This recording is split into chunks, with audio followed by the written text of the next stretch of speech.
Hello दोस्तों, स्वागत है आपका मेरे इस यूट्यूब चैनल के ऊपर। दोस्तों, जैसे आज की इस वीडियो में सवाल आपका जवाब मेरा, तो इस वीडियो को शुरू करने से पहले मैं आपको ये बताना चाहूँगा कि जब मैंने एसआईपी को क्लोज़ करना चाहा, तब मैंने कुछ टर्म्स को समझने की कोशिश की। मुझे कुछ टर्म्स और कुछ जो म्यूचुअल फंड इंडस्ट्रीज़ के टर्म्स एंड कंडीशन होते हैं, उसके बारे में मुझे पता चला।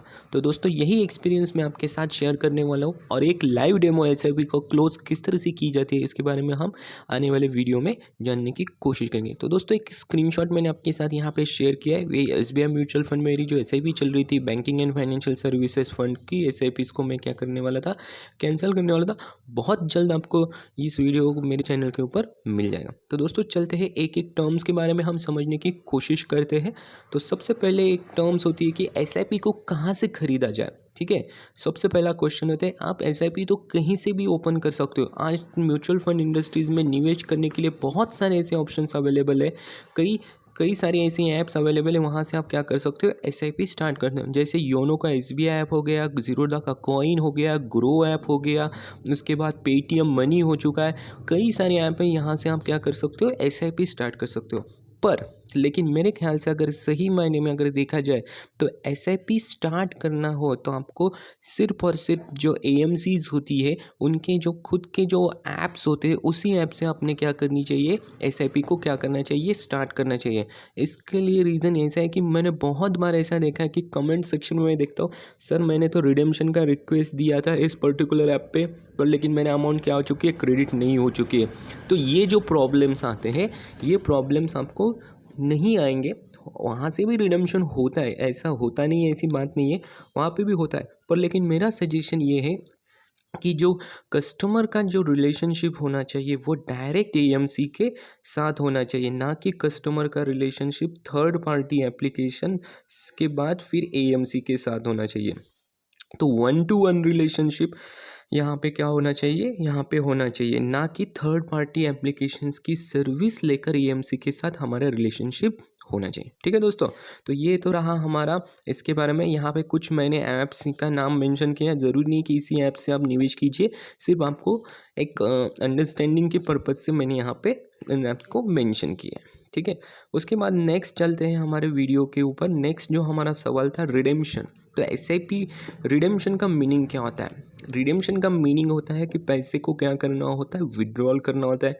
जैसे कि बैंक में से या एटीएम में से हम पैसे को निकालते हैं, वो होता है विड्रॉल। उसी तरह एसआईपी या म्यूचुअल फंड हाउस में से जिस तरह से हम पैसे को निकालते हैं, उसको कहते हैं रिडेम्पशन। ठीक है, तो रिडेम्पशन रिक्वेस्ट तो आप कभी भी तो रिडेम्पशन रिक्वेस्ट आप कभी भी प्लेस कर सकते हो, चाहे आप एसआईपी से रिडेम्पशन करना चाहो, चाहे आप लमसम से करना चाहो। पर लेकिन रिडेम्पशन रिक्वेस्ट प्लेस करते समय आपको ये बात पता होनी चाहिए कि उसके ऊपर आपको एग्जिट लोड भी लगता है, तो ये बात का आपको ध्यान रखना पड़ेगा। उसके बाद हमारी जो नेक्स्ट टर्म्स रहेगी कि स्टॉप एसआईपी। स्टॉप एसआईपी, ये कॉन्सेप्ट आपको समझना पड़ेगा कि स्टॉप एसआईपी यानी एक्चुअल में होती क्या है। तो स्टॉप एसआईपी का मीनिंग होता है सिंपली एसआईपी को कैंसिलेशन करना। ठीक है, तो एसआईपी कैंसिलेशन करना है, तो इसको कहते हैं स्टॉप।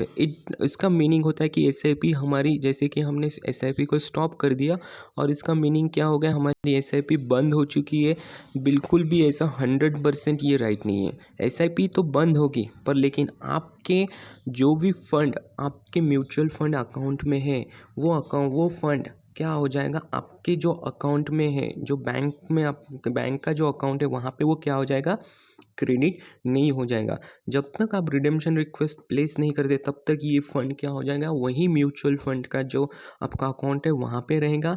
मार्केट के हिसाब से वो भी फंड क्या हो जाएगा, ऊपर नीचे होते जाएगा, बढ़ते या गिरता जाएगा, depending upon the market condition. तो स्टॉप एसआईपी का मीनिंग होता है एसआईपी को कैंसिल करना।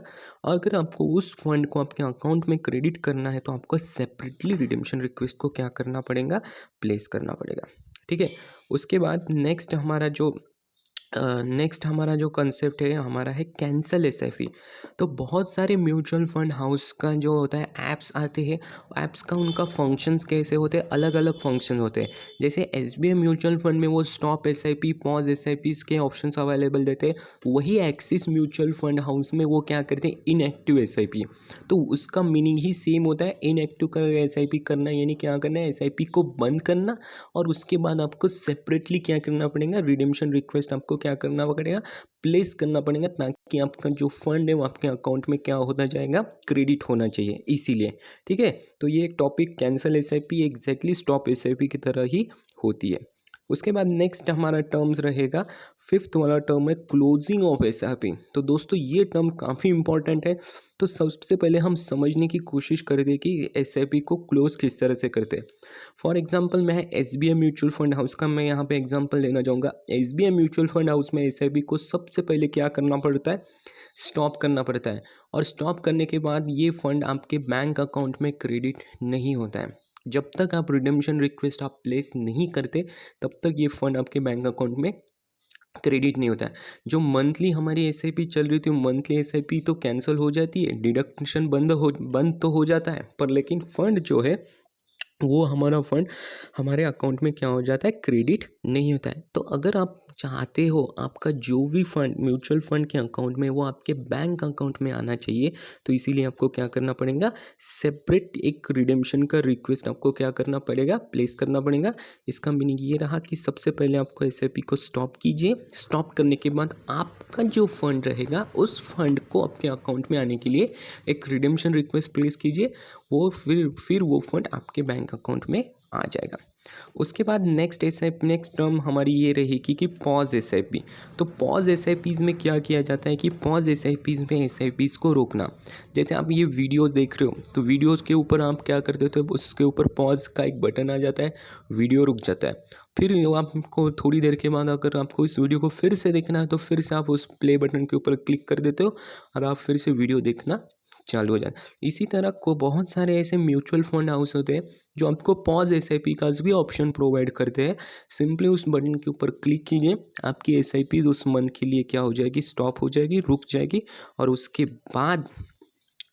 बाद फिर आप अगर आप चाहते हो तो उस एसआईपी को कंटिन्यू करना है तो फिर उसको आप रिज्यूम कर सकते हो अपने हिसाब से। तो दोस्तों ये एक छोटा सा वीडियो रहा जिसमें हमने stop SIP, cancel SIP, pause SIP, उसके बाद क्लोजिंग ऑफ एसआईपी, इन सभी टर्म्स को हमने सीखा है, समझा है। दोस्तों आशा करता हूँ इस वीडियो को आपको अच्छा लगा होगा। तो इस वीडियो को लाइक कीजिए और अपने दोस्तों के साथ शेयर कीजिए। और बहुत जल्दी मैं लाइव डेमो आपको दिखाऊंगा एसबीआई म्यूचुअल फंड हाउस में एसआईपीज़ को बंद किस तरह से कर दें। बहुत जल्दी आपको इस वीडियो को देखने मिला। Thank you for watching my video.